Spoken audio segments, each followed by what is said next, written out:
Et nous remercions aussi notre grand-père qui n'est pas présent, Kobonelo, qui a accepté de nous faire encore une fois de plus confiance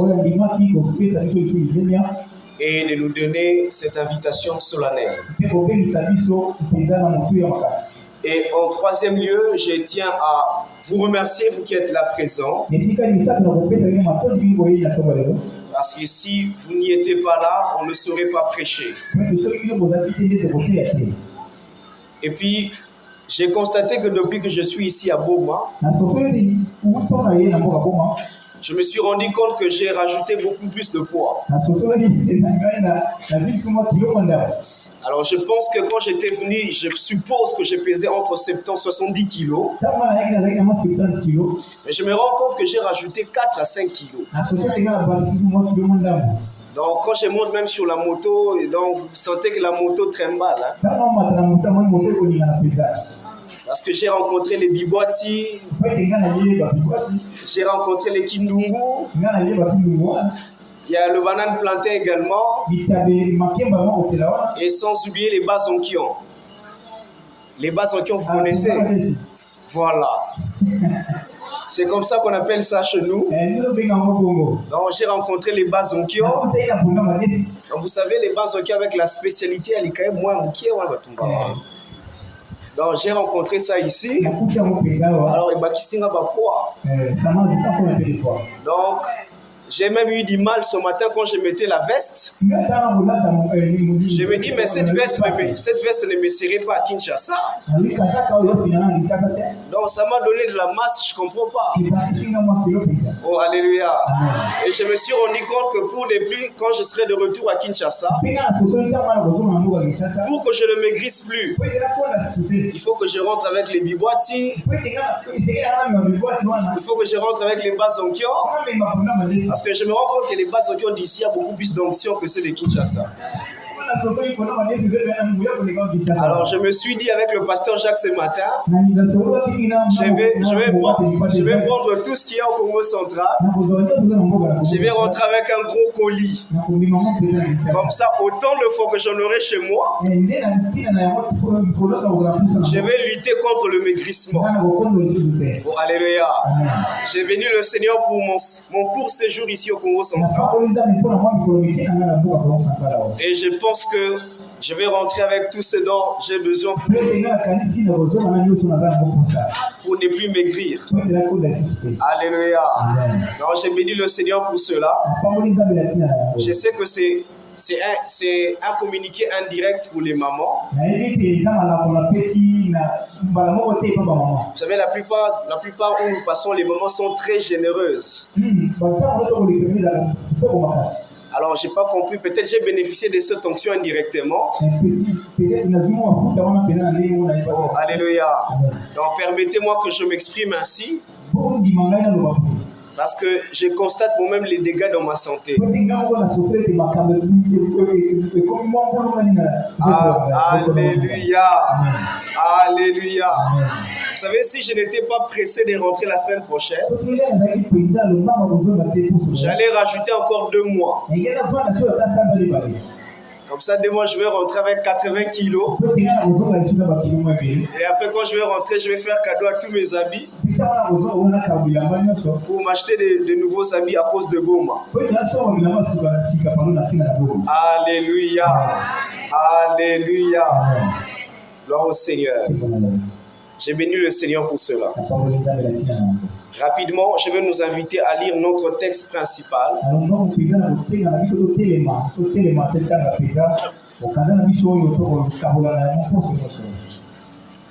Depuis le mardi, nous avons commencé par ce texte. Nous avions lu ça le mercredi, le jeudi et le vendredi. Alors aujourd'hui encore, nous allons lire le même texte. C'est dans 1 Samuel chapitre 1, verset 11 jusqu'au verset 28. Mais nous allons seulement lire le verset 11 et le verset 28. La Bible dit ceci, elle fit un vœu en disant, Éternel des armées, si tu daignes regarder l'affliction de ta servante, si tu te souviens de moi, et n'oublie point ta servante, et si tu donnes à ta servante un enfant mâle, je les consacrerai à l'Éternel pour tout le jour de sa vie, et les rasoirs ne passera point sur sa tête. Verset 28.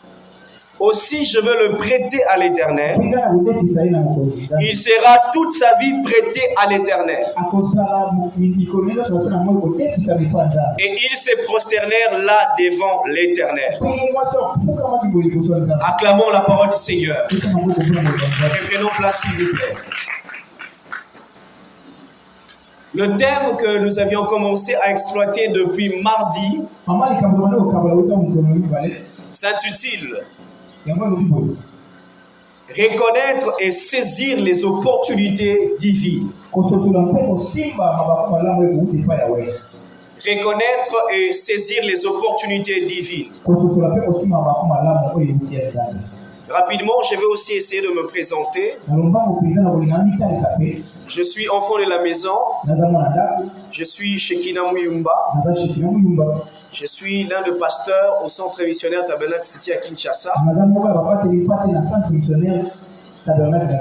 Dieu nous a fait grâce, nous sommes aussi écrivains. Nous sommes aussi écrivains. Et nous sommes aussi ingénieurs en pétrole, gaz et énergie renouvelable. Et nous sommes aussi chefs cuisiniers. Et je suis aussi entrepreneur. Et enfin, je suis artiste musicien. Donc, je suis guitariste et chanteur. Vous savez, ça fait quand même beaucoup de casquettes. Vous savez, la plupart des personnes pensent que quand on est pasteur, les pasteurs sont un peu limités dans certaines choses.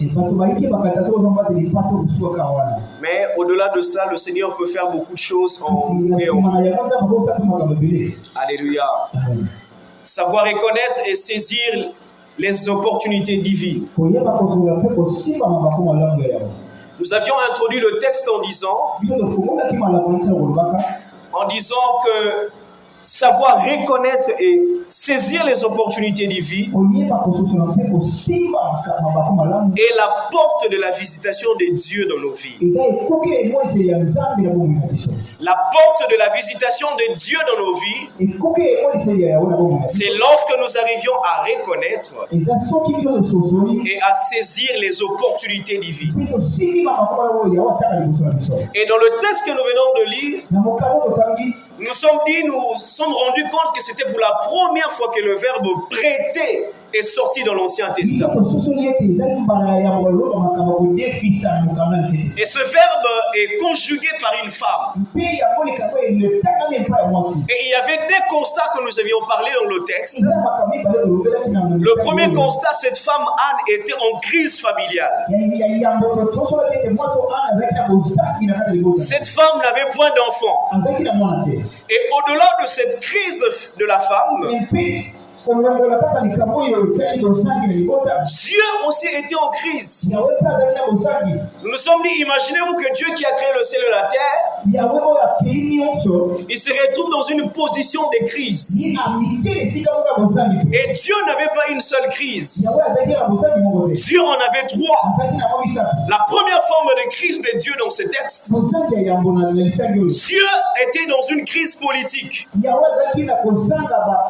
Il y avait plus de juges adéquats en Israël. Et Dieu était dans une crise sacerdotale. Parce que nous nous sommes dit que Élie, le sacrificateur, était vieux.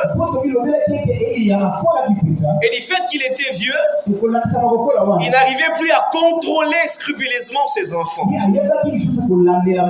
Et il a autorisé les laisser aller. Et ces deux enfants ramenaient les femmes dans le temple et couchaient même avec ces femmes-là. Donc les enfants d'Élie étaient pervers. Et Dieu n'avait plus de sacrificateur à l'époque. Et Dieu était en crise.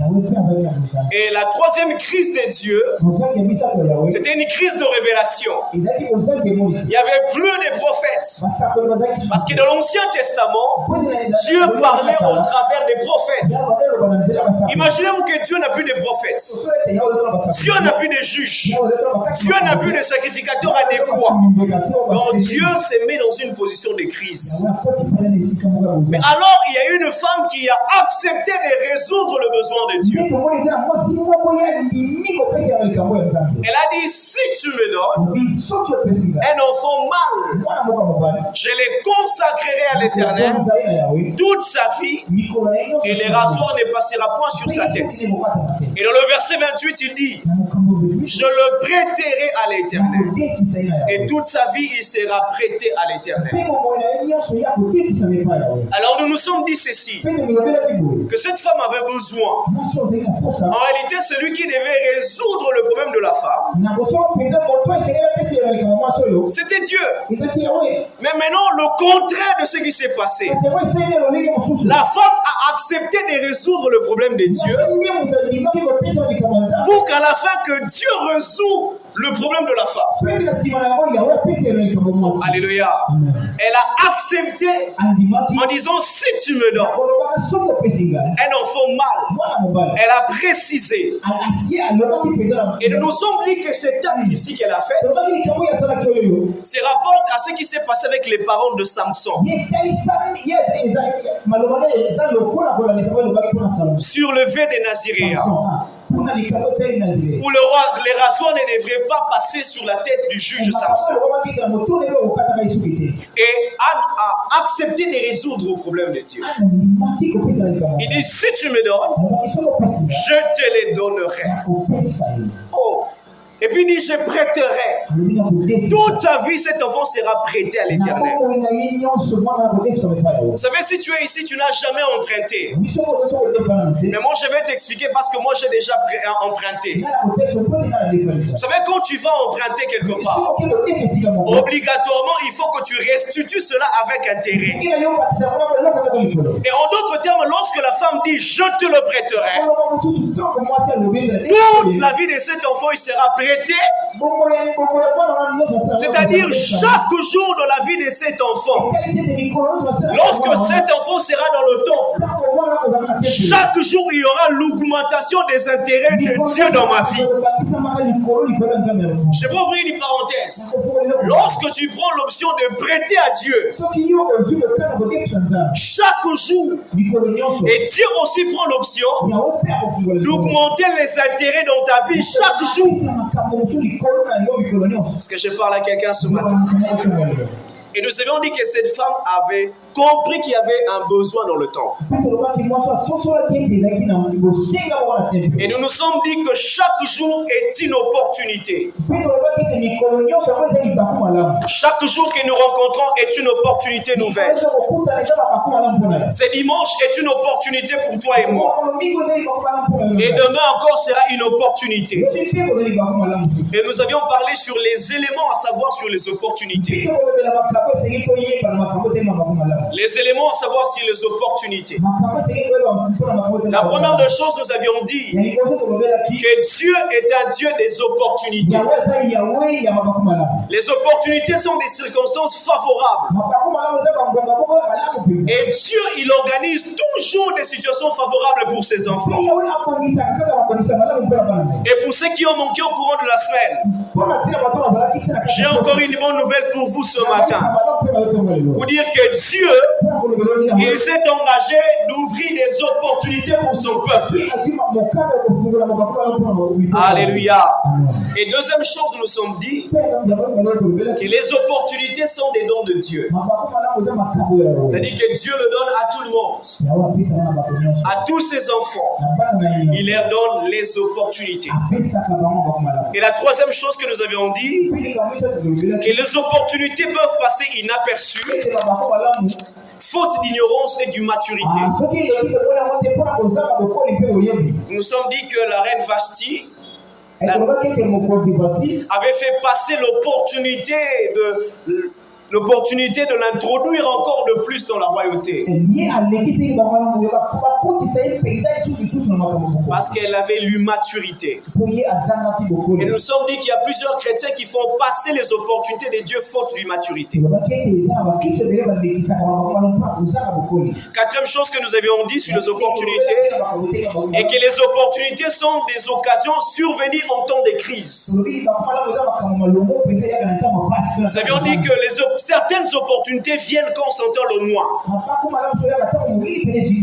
Anne était en crise, Dieu était en crise, mais Dieu se sert de la crise pour ouvrir une brèche d'opportunité pour Anne.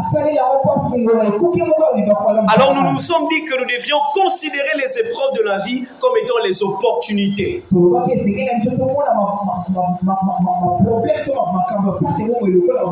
Parce que nous avions dit que David, lorsqu'il a vu Goliath, il s'est dit ça c'est une opportunité pour la royauté. Cinquième chose que nous avions dit est qu'il existe autour de nous des opportunités qui attendent que nous arrivions à les reconnaître. Alors nous avions pris l'exemple de notre Seigneur Jésus-Christ qui le Père a proposé. Il a dit, qui enverrai-je? Alors le Christ s'est dit que la terre est une opportunité pour sauver les âmes. Et il a accepté de venir mourir sur la croix. Et sixième chose, nous avions dit, il faut se retrouver aussi dans l'environnement qui favorise ta visitation. Et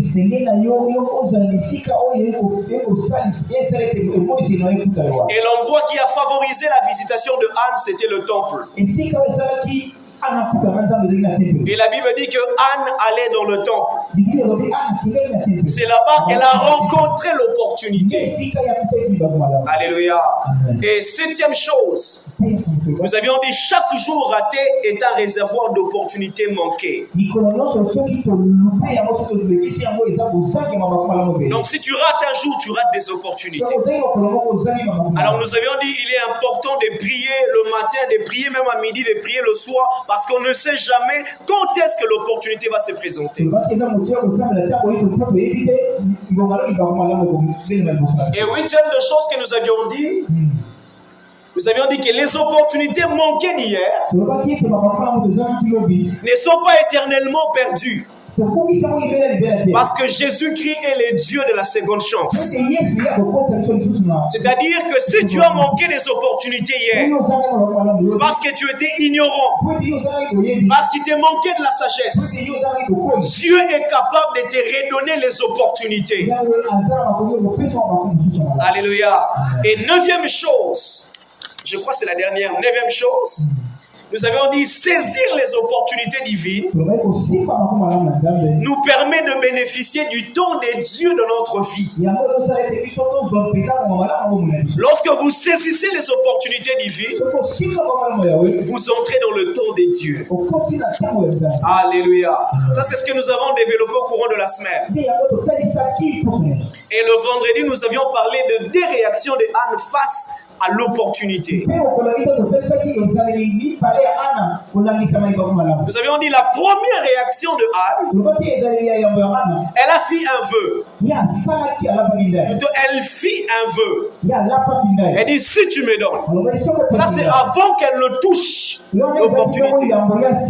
La première réaction de Anne, elle a fait un vœu. Elle n'a pas regardé les circonstances, mais elle a fait un vœu. Alors le vendredi, il y a des gens qui ont pris le vœu pour qu'on achète des tôles. Imaginez-vous, il fait très chaud. Mais moi je suis ici, mais j'ai très chaud. Pourquoi? Parce qu'il y a vraiment de la chaleur. Alors cette église, c'est une opportunité. Et on ne peut pas continuer comme ça aussi longtemps qu'il y a des gens que le Seigneur a bénis qui sont ici. Et aussi longtemps qu'il y a des gens que le Seigneur va continuer à bénir qui sont ici.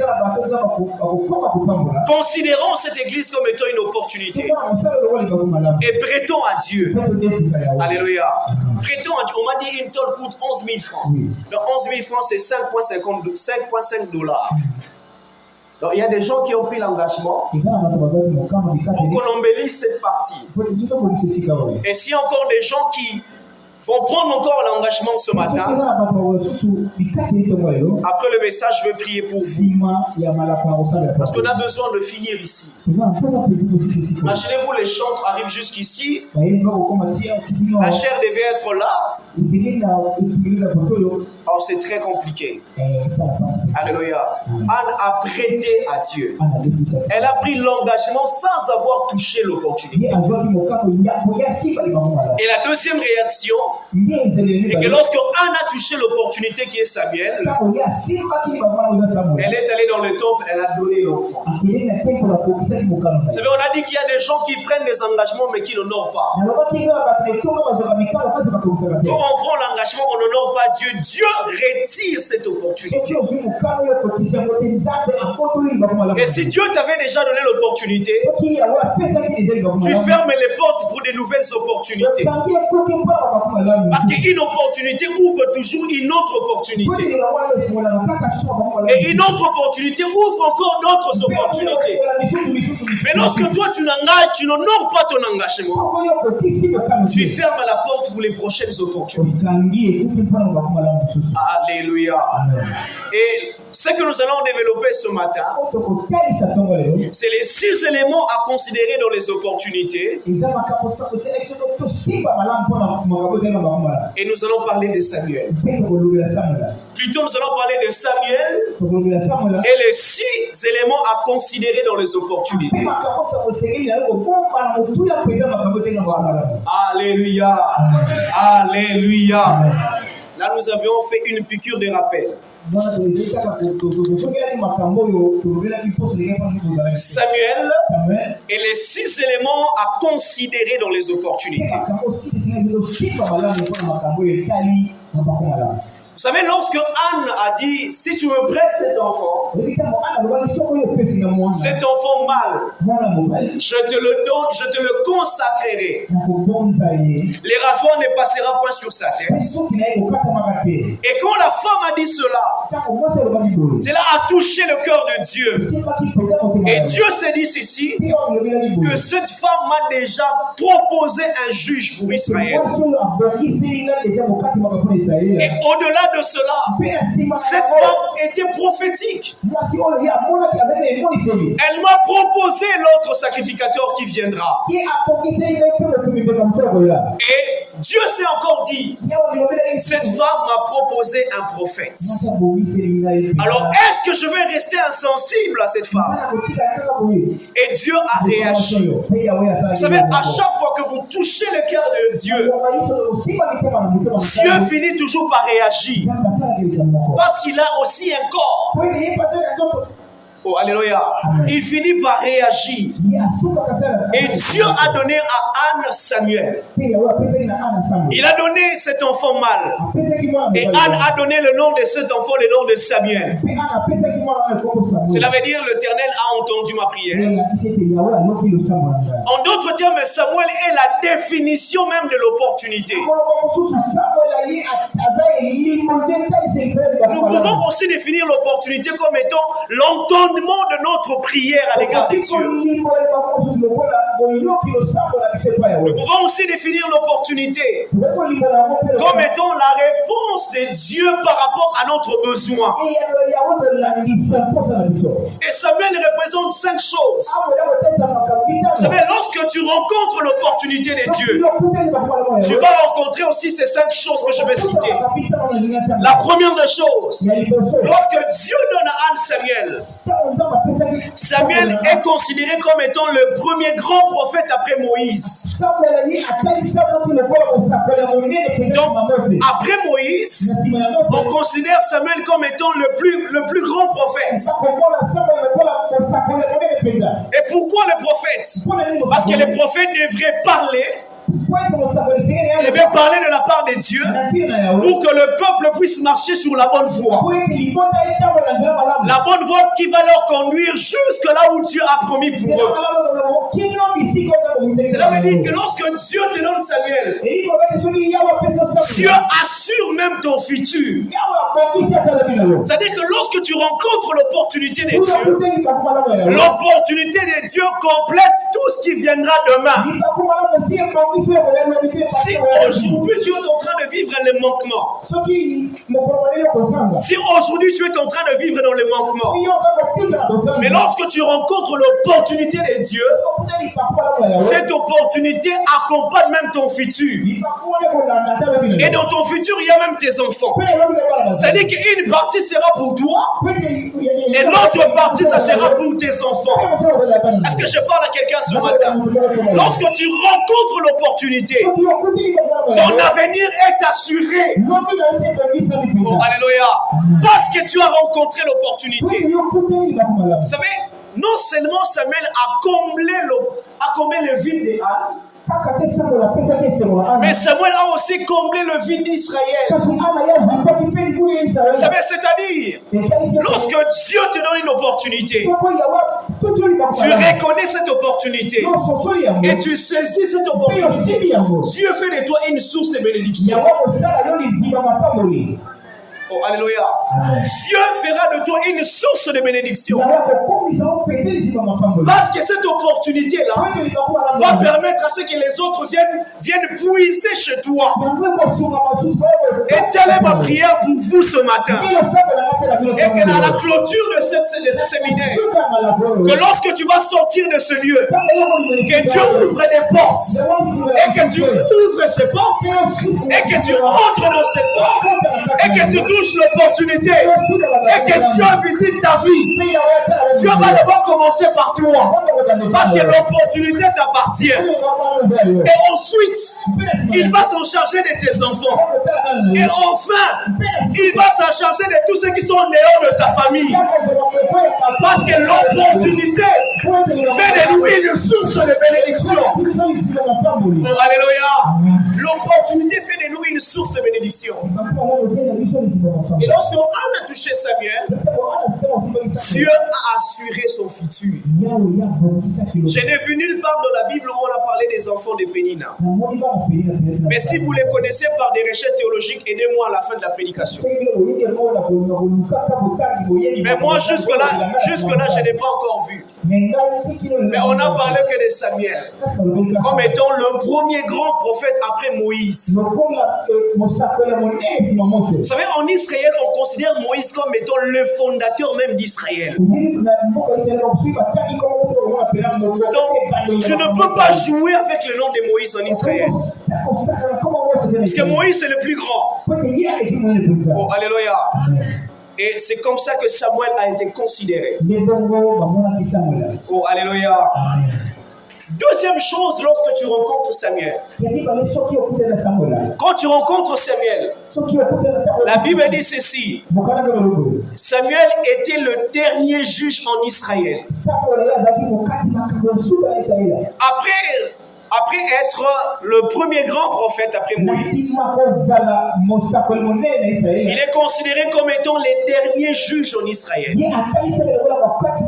C'est-à-dire qu'il a clôturé l'histoire magistrale. Tout ce qui concerne les règles, les lois, il a clôturé. Quel type de personne? Donc, je me rappelle qu'il était soit à cette époque, il allait être soit procureur. Il est en même temps procureur, en même temps magistrat, en même temps avocat. En même temps greffier. Donc il a clôturé. Cela veut dire ceci. Quand Dieu te donne Samuel, Samuel peut arriver dans ta famille. Samuel peut arriver dans ton mariage. Samuel peut arriver dans tes affaires. Mais quand tu reçois Samuel, cela veut dire que Dieu, il t'a investi d'autorité. Ça dit que Dieu t'investit d'autorité. S'il y a des choses que tu étais incapable de faire hier, ça ne sera plus le cas aujourd'hui. Parce que Dieu, il t'a investi d'autorité. Et lorsque Dieu t'investit d'autorité, Dieu te rend productif. Il te permet d'être producteur et productrice. C'est-à-dire que si tu ne produisais pas, lorsque Dieu te donne sa main, il y a des choses qui vont commencer à se produire de soi-même. Tu vas déposer une demande d'emploi. Tu vas déposer une demande d'emploi. Tu es gradué. On laisse tous les licenciés. Mais on t'appelle, on appelle toi. Parce que tu es capable de produire là-bas. C'est ma prière pour toi ce matin. S'il y a des choses que tu veux monter, que Dieu te donne Samuel et qu'il t'investisse d'autorité. Est-ce que je parle à quelqu'un? Vous savez, celui que Dieu a investi d'autorité, on ne demande pas son âge. Parce que son âge ne joue plus. C'est maintenant ce que Dieu a déposé en lui qui joue. Oh, alléluia. C'est maintenant ce que Dieu a déposé en lui. C'est ce qui parle maintenant. Et c'est là la réponse quand Dieu te donne Samuel. Dieu t'investit d'autorité. Et il te rend producteur et productrice.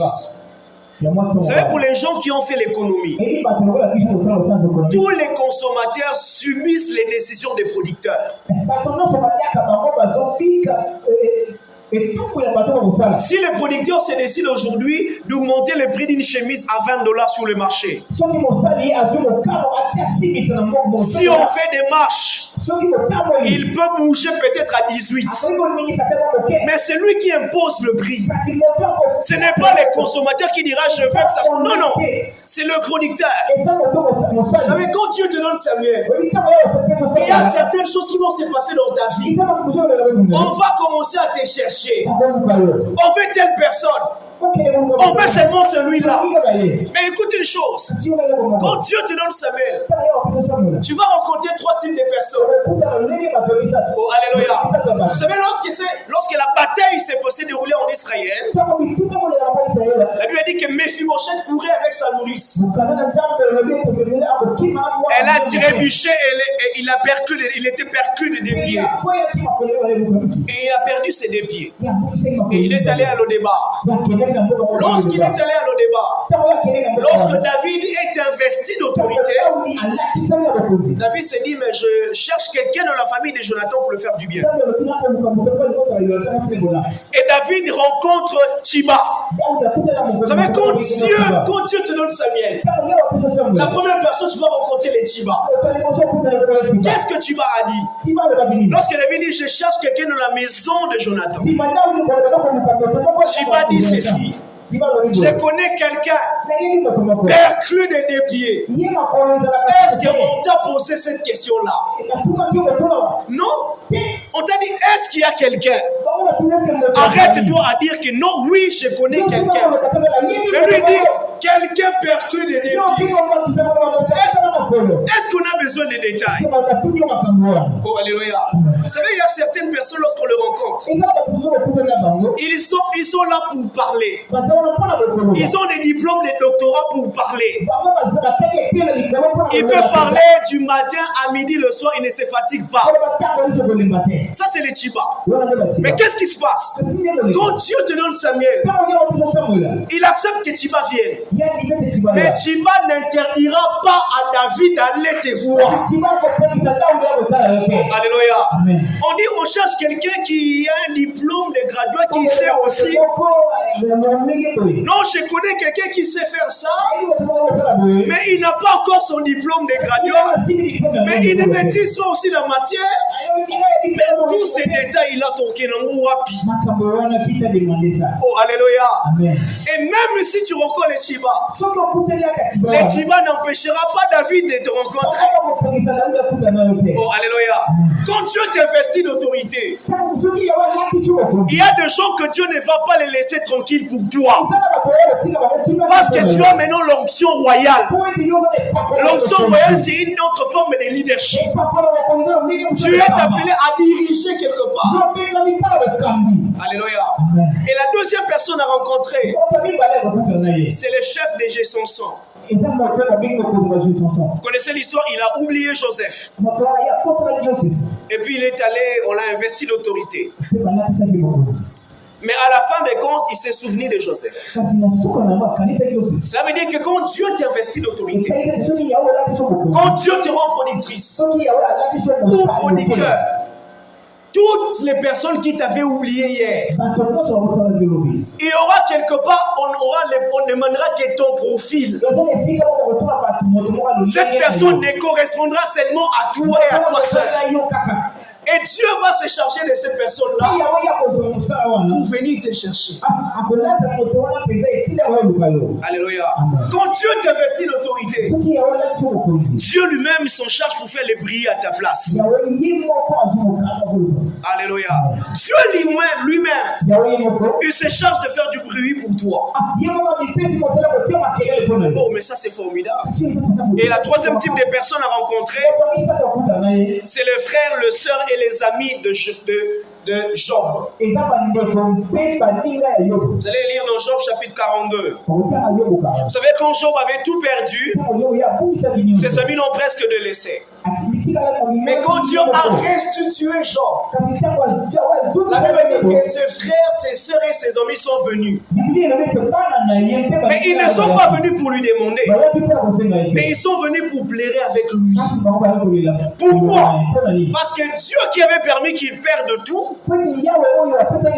il a restitué Job encore plus que ça. Vous savez, quand Dieu te donne Seigneur, Dieu va faire en sorte qu'il va lui-même s'arranger pour modifier ton environnement. Il va modifier ton environnement pour que les gens témoignent sa grandeur. Oh, alléluia. Alléluia. Alléluia. Samuel est les 6 éléments à considérer dans les opportunités. Et lorsque Dieu te donne Samuel, la troisième des choses, vous savez, quand Samuel est arrivé, il a grandi dans le temps. Il a atteint l'âge de la maturité. Et quand il a atteint l'âge de la maturité, il y a quelque chose, il y a un phénomène qui s'est passé en Israël. Il y a une guerre. Et les enfants du sacrificateur Élie, Ophni et Phinéas sont allés combattre. Et il y a une situation qui s'est passée. On a tué Ophni et Phinéas, les 2 enfants du sacrificateur qui étaient pervers. Et lorsque Élie, le sacrificateur, a entendu que ses enfants sont décédés, il était sur une chaise. Il était déjà très vieux. Il est tombé et il est mort. Il s'est cassé la nuit qu'il est décédé. Cela veut dire ceci. Quand Dieu te donne Samuel, Dieu lui-même va s'arranger pour éliminer tous les faux sur ton chemin. Est-ce que je parle à quelqu'un? Quand Dieu te donne Samuel, il s'arrange à éliminer tous les faux. Parce que Samuel ne doit pas habiter avec les faux. Non! Oh, alléluia. Samuel ne peut pas rester avec Phinéas et Ophni. Il doit rester seul, exercer seul son mandat. Ma prière pour toi ce matin, lorsque tu rencontreras Samuel, il y a même des amis qui vont commencer à te fuir. Ce n'est pas toi, mais c'est Dieu qui est en train de tailler ton environnement.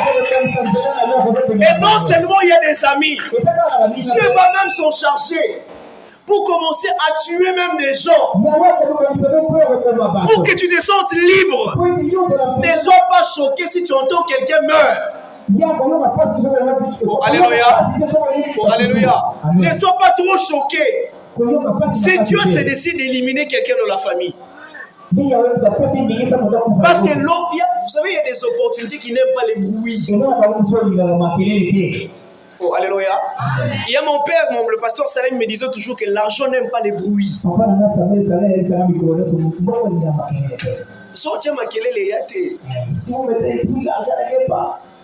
Et il y a certaines opportunités qui n'aiment pas les bruits. Vous savez, Ophni et Phinéas, ils ont du méli-mélo. soit ils sont pour l'Éternel, d'un côté ils vivent dans le péché, mais Samuel ne doit pas vivre avec eux. Et Dieu s'est organisé de les éliminer. Je prie pour toi ce matin qu'il y aura une succession de vents où Dieu va commencer à te séparer avec d'autres amis. Dieu va commencer à te séparer avec certaines personnes de ta famille. Ce n'est pas par plaisir, mais c'est parce que l'opportunité, Samuel n'aime pas les bruits. Oh, alléluia. Samuel n'aime pas résider avec les faux. Et Dieu se charge de les éliminer. C'est comme ça que Dieu a éliminé ces deux-là. Parce que Samuel devrait être seul. Oh, alléluia. Est-ce qu'il y a des gens qui croient que l'opportunité est devant eux? Est-ce que ces gens-là croient que l'opportunité est devant eux? Il faut juste reconnaître et saisir l'opportunité. Et Anne avait reconnu l'opportunité dans le temps et elle avait saisi l'opportunité dans le temps. Alléluia. Alléluia. Quatrième chose que Samuel représente. Vous savez, quand Dieu donne Samuel, la quatrième chose, quand le sacrificateur, à l'époque, quand Samuel était en train de grandir, il était tout près du sacrificateur Élie. Même lorsque l'Éternel l'a appelé, le sacrificateur Élie lui a même donné les injonctions pour accepter que c'est l'Éternel et recevoir la part du Seigneur. Élie était déjà vieux. Mais pour Élie, qu'est-ce que Samuel représentait?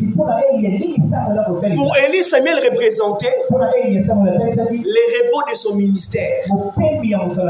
C'est-à-dire, quand Dieu te donne Samuel, Dieu te donne la possibilité de te reposer. En d'autres termes, lorsque Dieu te donne Samuel, Dieu lui-même, il arrange le lit pour toi. Et il veut que tu te reposes. Vous savez, il y a certains enfants qui peuvent aussi être les Samuel de l'autre. Où tu as tout donné, tu es parent, tu as tout donné. Mais il y a un enfant que Dieu t'a donné. À chaque fois que tu es dans le besoin, même si tu ne lui dis rien, mais cet enfant reconnaît et il t'aide. Il y a des gens comme ça. Et ces gens-là sont des Samuel. Quand Dieu te donne Samuel, il te donne le repos. Il te dit repose-toi en paix. Parce que Samuel va faire un grand travail à ta place. Vous savez ce que Moïse n'a pas pu faire? C'est ce que Josué a fait. Et ce que Josué n'était pas capable de le faire, c'est ce que Moïse avait fait. En réalité, le sacrificateur Élie avait déjà fait le plan A. Tout le reste, c'est pour Samuel. Vous savez, quand Dieu te donne Samuel, Dieu te dit entre maintenant dans le repos et repose-toi calmement. Vous savez, il y a des gens qui sont fatigués, épuisés de la vie. Il y a même des gens qui sont prêts à se donner même la mort parce qu'ils traversent des situations très compliquées. Mais je veux ce matin que Dieu te fasse rencontrer avec Samuel. Vous savez, quand tu rencontres Samuel, ta vie ne restera plus la même, parce que Dieu va te donner les repos, même les repos dans le travail. Dieu te donne Samuel. Et ça, c'est ma prière pour toi ce matin. Samuel était le repos du sacrificateur Élie. Et il était le repos de Anne. Lorsque Anne haït Samuel, Anne s'est reposée. Oh, alléluia. Parce que Pénine a à chaque fois exaspéré Anne. Et lorsque Samuel a grandi, en Israël, on ne parlait que de Samuel. Parce que Samuel a oindre 2 rois. Mais les enfants de Pénine n'ont rien fait. Parce que Dieu, il s'est chargé de donner le repos à Anne. Vous savez, si tu es ici en ce lieu, Tu traverses des situations très compliquées. Je te dis, ne va pas consulter un féticheur, non. Ne va pas consulter un charlatan, non. Vous savez, aujourd'hui, nous avons même les cartomonanciens. Ils regardent le carte, ils se disent, ton avenir sera comme ça. Trop de gens pareils, avec beaucoup de gestes théâtraux. Ne va pas consulter ces gens-là. L'opportunité ne te demande pas seulement de gêner, non. L'opportunité permet juste que Dieu ouvre tes yeux, tes oreilles et tes mains. Que tu vois, que tu attends et que tu touches. Et c'est ça l'opportunité. Ne consulte pas les charlatans. Confie-toi à l'Éternel. Et Dieu te donnera ton Samuel. Oh, alléluia. Samuel est l'image du repos. Et le repos que Dieu donne, c'est un repos de tous côtés. Si le diable te donne du repos, à un moment donné, il va le récupérer. Mais quand Dieu te donne le repos, c'est un repos où tu vas dormir paisiblement. Tu vas te reposer paisiblement. Parce que Dieu sait raisonner de te faire du bien. Alléluia. Cinquième et dernière chose que représente Samuel. Vous savez, quand Samuel est entré dans la vie d'Anne, et quand Samuel est entré dans le cœur d'Israël, quand vous lisez 1 Samuel chapitre 7, verset 3 jusqu'à 14, vous allez vous rendre compte dans ce texte que le Philistin, par la présence de Samuel, ils ont renoncé d'attaquer Israël. Pendant tout ce temps que Samuel était là, ils ont renoncé. Pourquoi? Pourquoi? Parce que Samuel n'est pas n'importe quelle personne. Qu'est-ce que Samuel représente? La cinquième chose. Samuel représente la paix. Vous savez, quand Dieu te donne une opportunité, tu touches cette opportunité, Dieu te donne la paix. Et la Bible dit ceci: la paix de Dieu surpasse toute intelligence. C'est ce que la MONUSCO ne peut pas donner. C'est ce que l'ONU ne peut pas donner. C'est que la FARDC ne peut pas donner. Oh, même la CIA, même la FBI ne peut pas donner. C'est ce que Dieu peut donner. Et lorsque Dieu te donne Samuel, il te donne la paix dans le cœur. Alléluia. Vous savez, il y a certaines personnes qui n'ont pas beaucoup d'argent, mais ils ont une paix extraordinaire. C'est ça, Samuel. Une paix extraordinaire. On te dit, mais tu vois pas que là j'avance. Mais tu ne te maries pas, tu n'as pas d'enfant. Dieu ne te donne pas directement ça. Il te donne d'abord la paix pour que tu ne trembles pas et pour que tu ne sois pas à tout moment ballotté. Parce que vous savez, il y a certaines opportunités aiment la tranquillité. Il faut être tranquille. Et pour que tu sois tranquille, Dieu t'amène dans les eaux paisibles. Oh, alléluia. Lorsque Dieu te donne Samuel, il te donne la paix. Et ça, c'est ma prière pour toi ce matin. Que Dieu t'investisse d'autorité. Que Dieu te donne la joie. Que Dieu te donne la paix. Que Dieu visite ta vie. Pour que ceux qui vont te regarder maintenant, ils vont commencer à glorifier Dieu. Non pour ce que tu es devenu, mais pour ce que l'opportunité a fait pour toi. C'est ce qui s'est passé dans la vie de Anne. Et je veux finir mon message rapidement pour citer les 6 choses à considérer dans les opportunités. Vous savez, lorsque Dieu te donne Samuel, c'est parce que Anne a constaté qu'il y avait 6 choses. Ces 6 choses sont très importantes dans notre vie.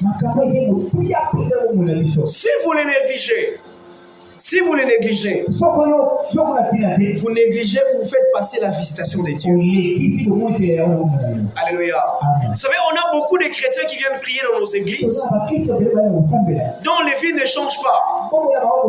Ce n'est pas parce qu'il n'y a pas d'onction, parce que là où il y a le Saint-Esprit, il y a l'onction. Mais c'est parce que nous-mêmes, nous ne tenons pas compte de notre part de responsabilité. Les 6 éléments à considérer dans les opportunités, je vais finir.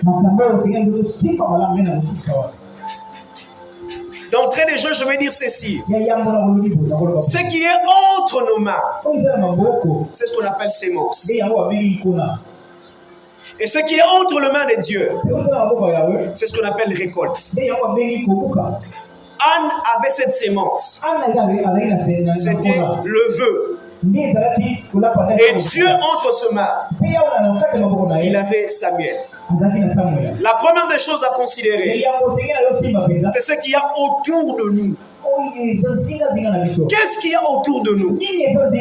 Autour de nous, il y a des besoins qu'il faut reconnaître et solutionner.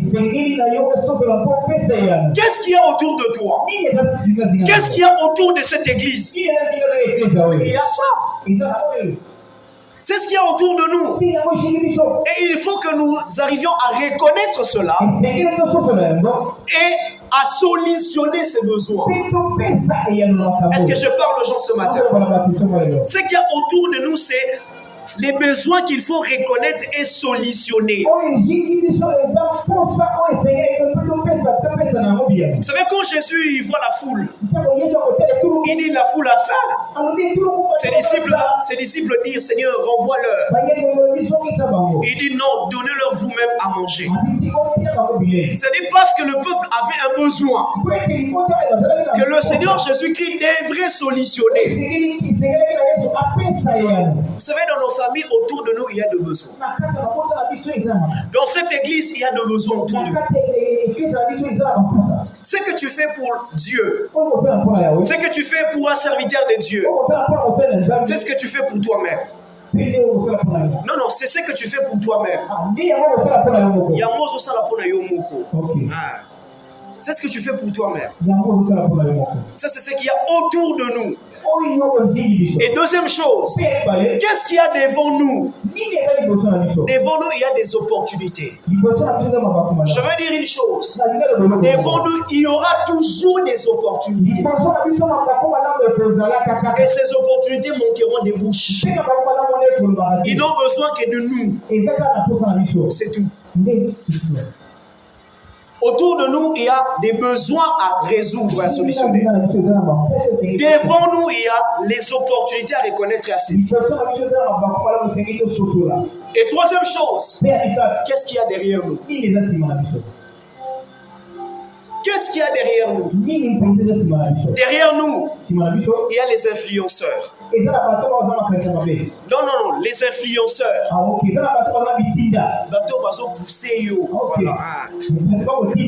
Voilà. Derrière nous, il y a les influenceurs. Les influenceurs sont des gens qui sont là pour te pousser à atteindre les opportunités. Les influenceurs peut être ton pasteur. Un influenceur peut être un parent de la famille. Un influenceur peut être un responsable de la maison. Je vais ouvrir une parenthèse pour les enfants. Quand on voit à l'école, va à l'école. Parce que le parent, il est en train de voir demain, toi tu ne vois pas. Parce que si moi j'avais refusé l'université, j'allais être prédicateur, mais un prédicateur qui a une tête qui n'est pas bien faite. C'est parce que les parents voyaient des choses que moi je ne voyais pas. Les parents sont des influenceurs. Oh, alléluia. Ça, c'est ce que je parle aux enfants. Les parents sont des influenceurs. Les pasteurs sont des influenceurs. Lorsqu'il te dit ne fais pas telle chose, Dieu n'a pas autorisé ça. Examine et ne fais pas ça. Parce qu'il est en train de t'influencer dans quelque chose. Vous savez, quand Esther est entrée dans la citadelle de Suse, il y a quelque part où Mardoché lui a dit n'oublie pas ton rôle ici. Oh, alléluia. N'oublie pas ton rôle. Les influenceurs sont très importants. Vous savez ce qui fait que je prêche bien aujourd'hui? Parce que je suis conscient que je prêche bien. Avant nous donner on a mis parce que son ami peut s'y prendre et on peut s'en rapprocher. Ce qui a fait que je prêche bien aujourd'hui, c'est parce qu'un jour j'ai accepté que le pasteur Salem me dise on ne prêche pas comme ça.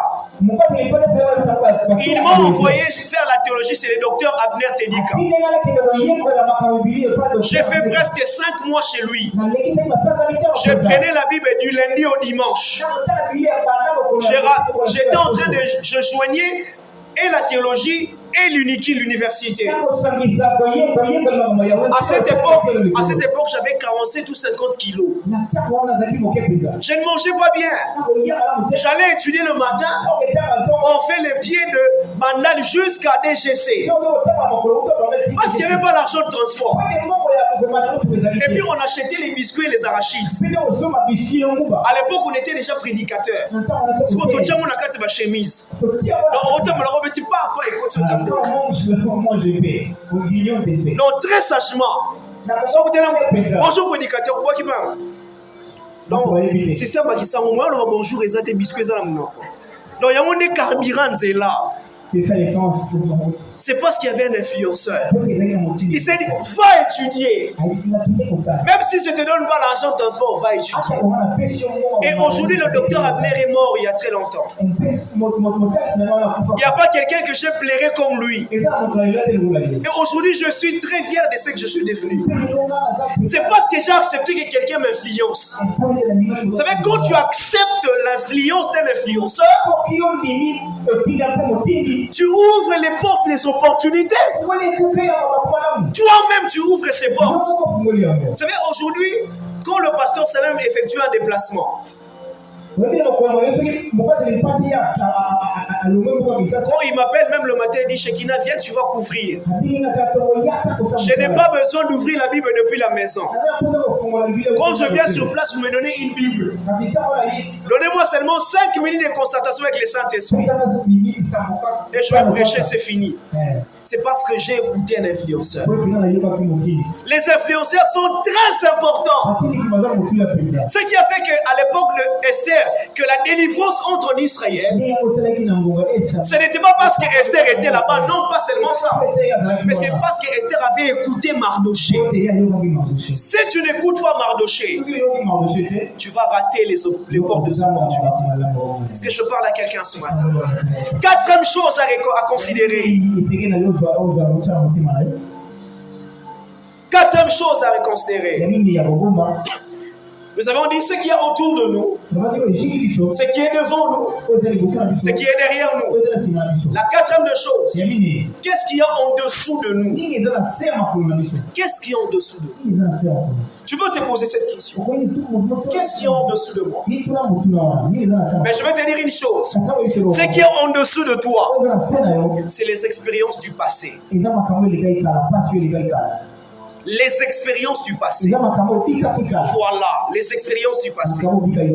C'est quoi les expériences du passé? Tu étais malade, Dieu t'a guéri. C'est une expérience du passé.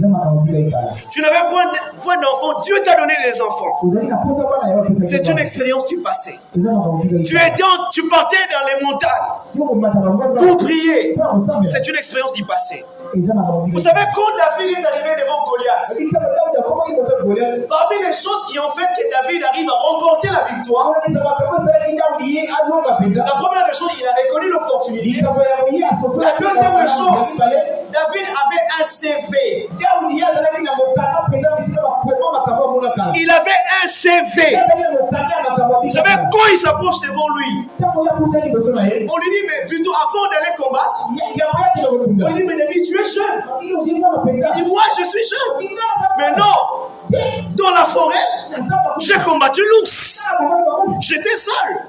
J'ai combattu le lion. J'étais seul. C'est une expérience du passé. Tout le monde a un CV avec Dieu. Tout le monde a un CV avec Dieu. Et lorsqu'il voit, Il voit Goliath. Il dit, mais celui-ci, c'est un incirconcis. Donc, il n'est rien. Il n'est même pas comparable à ce que j'ai combattu. C'est parce qu'il y avait des expériences du passé. Alors, toi, tu as beaucoup de CV avec Dieu. Juste un petit problème. Non, tu commences à te plaindre, Dieu ne me connaît pas. Même quand tu vas déposer une demande d'emploi, on demande tes expériences. Tu as un CV avec Dieu. Oh, alléluia. Est-ce que je parle à quelqu'un ce matin? Je parle à quelqu'un ce matin. Tu as un CV avec Dieu. Et avant-dernière chose, cinquième chose pour clôturer. Nous avons dit, qu'est-ce qu'il y a autour de nous? Les besoins qu'il faut reconnaître et solutionner. Qu'est-ce qu'il y a devant nous? Les opportunités à identifier, à saisir. Qu'est-ce qu'il y a derrière nous? Les influenceurs. Qu'est-ce qu'il y a en dessous de nous? Les expériences du passé. Qu'est-ce qu'il y a en nous? Qu'est-ce qu'il y a en nous? Ou qu'est-ce qui doit être en nous? En nous, il faut deux choses. La première des choses, il faut du courage. Et deuxième chose, il faut avoir la foi. En nous, il faut, à un certain moment, il faut être courageux. Vous savez, quand j'ai écrit mon premier livre, je me suis dit, je vais le publier en France. J'avais des comptes bancaires chez Robank et Equity Bank. Chez Equity Bank, je me rappelle, j'avais 2,75 $. Et chez Robank, j'avais 1,37 $. J'ai des comptes bancaires courageux. J'ai dit, je veux publier en France. J'ai tapé sur Google, je trouvais une maison d'édition. La maison d'édition s'appelle l'Oasis. J'ai oublié d'amener mon livre. La maison d'édition s'appelle l'Oasis. Une grande maison d'édition chrétienne. Il faut maintenant chercher l'argent. Je me suis dit, il faut faire des faire-part. Si je fais des faire-part, c'est moins sérieux. Rien, j'aurai l'argent. Et j'ai trouvé le contact de mon éditeur, c'est un Français d'origine. On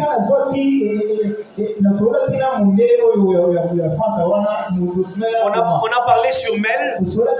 Il m'a dit, envoyez-nous votre résumé du livre A4 divisé par 2. Il m'a dit, écrivez en bon français. Je me suis dit, mes Français sont intimidés.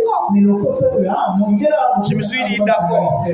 Je prends tous les dictionnaires, j'avale. J'arrange le français un demi. J'ai envoyé. Après 3 jours, il me répond.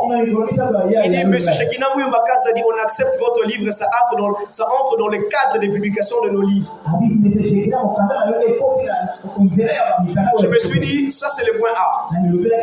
Ce qui reste maintenant, c'est l'argent. J'ai réuni un peu d'argent, 200 et quelques euros. On a édité. Maintenant, il faut imprimer. Imprimer, c'est plus. C'était à l'époque, ça coûtait 4 000 €, je crois. Moi, je suis étudiant, je ne travaille pas. Pas de boulot. À l'église, je n'ai pas un salaire. Je vais ouvrir une parenthèse. Si Dieu t'appelle au temps plein, fais le temps plein. Si Dieu ne t'a pas dit le temps plein, fais aussi autre chose. C'est important. Sinon, tu vas avoir des crises pour rien. Je me suis dit, il faut réunir l'argent. Bon, l'argent, ça viendra d'où? J'ai mis la foi. J'ai dit, j'aurai l'argent. Mais je commence à me fatiguer de la France. Ça coûte trop cher. Je me suis dit, je reste positif. Un jour, j'étais à la maison. Il y a quelqu'un qui m'a crédité chez Equity Bank. Je ne peux pas dire la somme parce que c'est compliqué. Il m'a envoyé l'argent. Beaucoup d'argent. Je regarde les messages qui rentrent. Je me dis, mais cet argent, ça me permet d'imprimer l'ouvrage, organiser les vernissages et prendre même un coca.